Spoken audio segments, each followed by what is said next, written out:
Survival of the fittest. അർഹതയുള്ളവർ അതിജീവിക്കും, അല്ലാത്തവർക്ക് നാശം സംഭവിക്കും. ചാൾസ് ഡാർവിന്റെ ഈ പരിണാമ സിദ്ധാന്തം ശരിയാണോ തെറ്റാണോ എന്നതിൽ ശാസ്ത്രലോകത്തും അല്ലാത്ത ലോകത്തും വ്യത്യസ്ത അഭിപ്രായങ്ങളുണ്ട്.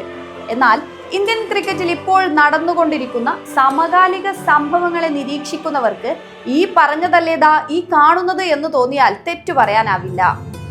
ആദ്യം നന്നായി കളിച്ചിരുന്ന അഭിഷേക് സഞ്ജു സഖ്യത്തെ ഓപ്പണിംഗിൽ നിന്ന് മാറ്റി വൈസ് ക്യാപ്റ്റൻ കൂടിയാക്കി ശുഭ്മൻ ഗില്ലിനെ ടീം മാനേജ്മെന്റ് കൊണ്ടുവരുന്നു. ഏഷ്യ കപ്പും ശേഷമുള്ള ദക്ഷിണാഫ്രിക്കയ്ക്കെതിരെയുള്ള പരമ്പരയിലുമെല്ലാം ഗിൽ തന്നെ ഓപ്പണിംഗിൽ കളിച്ചുവെങ്കിലും മോശം പ്രകടനത്തിന്റെ പേരിൽ പുറത്തു പോകേണ്ടി വരുന്നു.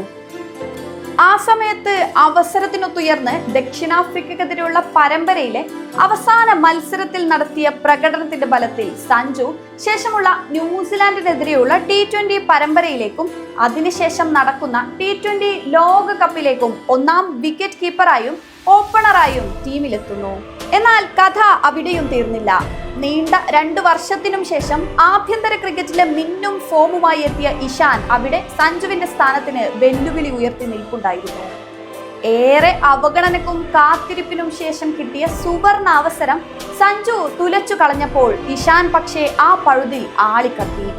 ബാറ്റിംഗ് പരിശീലകൻ സിതാൻഷു കൊടകും ബൗളിംഗ് പരിശീലകൻ മോണി മോർക്കലും വരെ പരസ്യമായി പിന്തുണ നൽകിയിട്ടും ക്യാപ്റ്റൻ സൂര്യകുമാർ യാദവ് ചേർത്തു നിർത്തിയിട്ടും സമ്മർദ്ദത്തിൽ നിന്നും കരകയറാനാകാതെ സഞ്ജു തന്റെ കരിയറിലെ നിർണായക ഘട്ടത്തിൽ കരിയറിലെ മോശം സീരീസ് പെർഫോമൻസ് കാഴ്ചവെക്കുന്നു. ആകെ 5 മത്സരങ്ങളിൽ നിന്ന് 46 റൺസ് മാത്രമാണ് നേടാനായത്.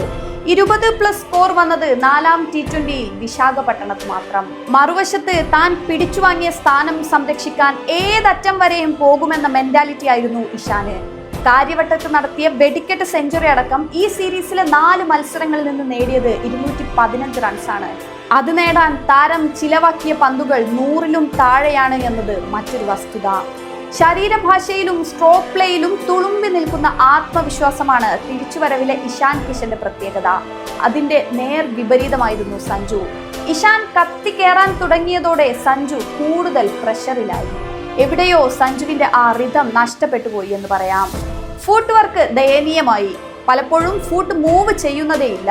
ബൗളർ പന്ത് റിലീസ് ചെയ്യുന്നതിന് മുന്നേ ക്രീസിൽ ബാക്ക് ഫുട്ടിലേക്ക് പോകുന്നു. എന്നിട്ടും ഒട്ടും വ്യക്തതയില്ലാത്ത രീതിയിൽ ബാറ്റ് വീശുന്നു. മറ്റൊന്ന്, താൻ സ്വീകരിക്കേണ്ട സമീപനത്തെ പറ്റി മനസ്സിൽ ക്ലാരിറ്റി ഉണ്ടായിരിക്കണമെന്നുള്ളതാണ്. ഒന്നുകിൽ ആക്രമിക്കുക അല്ലെങ്കിൽ പ്രതിരോധിക്കുക.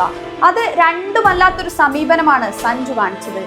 5 മത്സരങ്ങളുടെ ഇടവേളകളിൽ 3 സെഞ്ചുറി നേടിയ ഒരേയൊരു താരം, അസാമാന്യ ഫുട് വർക്കോടെയും കോൺഫിഡൻസോടെയും ബാറ്റ് വീശിയിരുന്ന താരം ഈ അവസ്ഥയിൽ കളിക്കുന്നതും മുൻ താരങ്ങളും കമന്റേറ്റർമാരും പരിഹസിക്കുന്നതും കാണുമ്പോൾ സങ്കടം തോന്നുന്നു.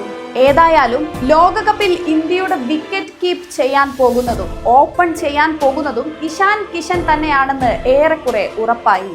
അത് അയാൾ ഫൈറ്റ് ചെയ്ത് നേടിയതാണ്. ന്യൂസിലാൻഡിനെതിരെ ഒരു ബാറ്റ്സ്മാൻ നേടുന്ന ഏറ്റവും വേഗതയേറിയ സെഞ്ചുറി. ആ ഒരു സെഞ്ചുറി വരുന്ന സ്റ്റേജ് തന്നെ നോക്കൂ. അതുതന്നെയാണ് ഇഷാനെ സ്പെഷ്യൽ ആക്കുന്നതും.